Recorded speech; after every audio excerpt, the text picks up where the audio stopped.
ഇന്ന് രാവിലെ 6 മണി തൊട്ട് വൈകുന്നേരം 6 മണി വരെ വയനാട് ഹർത്താലാണ്. അപ്പം ഈ വാർത്തകൾ വിശദമായിട്ട് നോക്കാം. അതിന് മുമ്പ് ആദ്യമായിട്ടാണ് ഈ ചാനൽ കാണുന്നത്, സബ്സ്ക്രൈബ് ചെയ്യുക, സപ്പോർട്ട് ചെയ്യുക, ഷെയർ ചെയ്യുക, കൂടാതെ ബെല്ലൈക്കനും കൂടെ അമർത്തുക.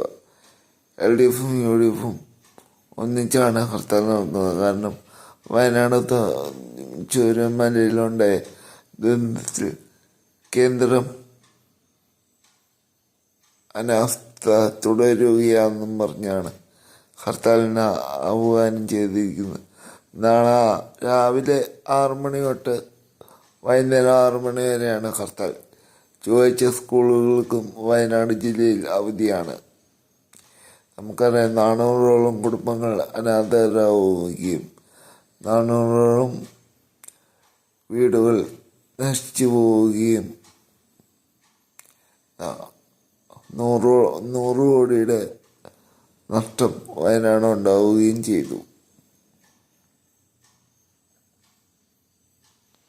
എന്നിട്ട് കേന്ദ്ര ഗവൺമെൻറ് ഒന്നും തിരിഞ്ഞു നോക്കിയില്ല. അതിനെ പ്രശ്നിച്ചാണ് ഈ ഹർത്താലിന് ആഹ്വാനം ചെയ്തിരിക്കുന്നത്. അപ്പം നമുക്ക് നാളെ 6 മണി തൊട്ട് വൈകുന്നേരം 6 മണി വരെയാണ് ഹർത്താൽ ആഹ്വാനം. ഈ ചാനലിന് സബ്സ്ക്രൈബ് ചെയ്യുക, സപ്പോർട്ട് ചെയ്യുക. ഇതുപോലത്തെ വാർത്തകൾക്ക് വേണ്ടി ഡെയിലി അപ്ഡേറ്റ് ആണ്.